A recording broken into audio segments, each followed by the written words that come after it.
Ayan mga lods, magluluto na naman tayo. Ang ating lulutuin ngayon mga lods ay itong ating chicken. So ang gagawin natin dyan mga lods, hatiin natin yan. Yung kalahati nito, kasi marami naman ito, ang kalahati nito ay gagawin nating tinula. So tapos yung kalahati naman ay imamarinate natin mga lods. Ayan na. Ito na rin yung ano natin mga lods, mga ricado natin para doon sa tinula natin. Ayan. Ayan papaya. Ayan, tapos mayroon tayo ayan, tanlad, luya at kanyang dahon ng sili. Ayan, yung mga sangkap mga lods sa ating tinula. Okay? Ayan mga lods, magluluto na naman tayo. Ang ating lulutuin ngayon mga lods ay itong ating chicken.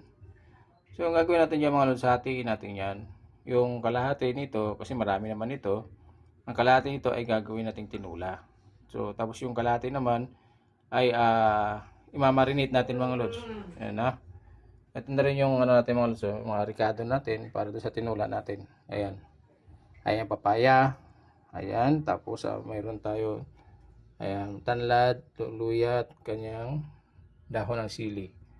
Ayan. Yung mga sangkap mga lods sa ating tinula. Okay? Ayan mga lods, lagyan natin yung bawang dito mga lods. Ating didikdikin mga lods. Ayan.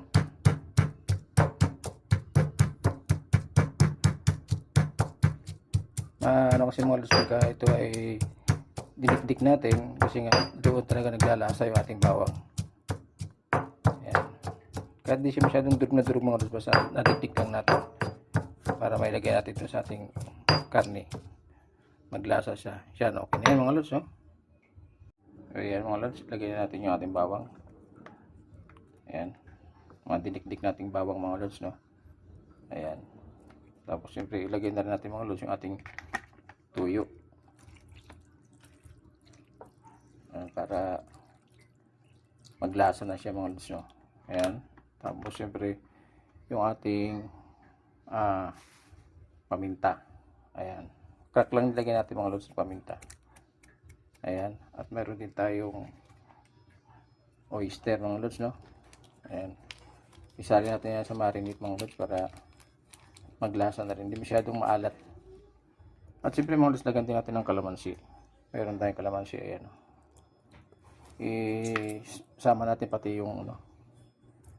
Ayan mga lods. Ayan.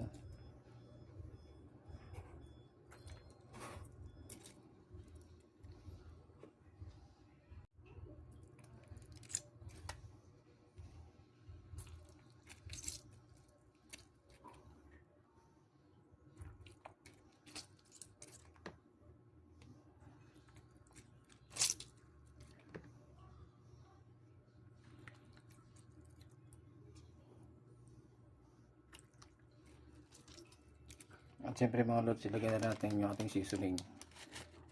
Ayan. Para kumpleto ricados na siya mga lods. No? Ayan, para pag ano natin mga lods, ipiprito kasi natin yung mga lods. After nyan, i-mix-mix lang natin. Ayan. Kasi babad natin siya. Siguro mga 1 hour mga lods. No? Isang oras natin siya bababad. Mamarinate natin siya. Tapos lagyan natin siya sa ano. Takpan lang natin siya mga lods. Mamaya natin siya lulutuin. So, ayan mga lods, no? Ayan, at thank you very much.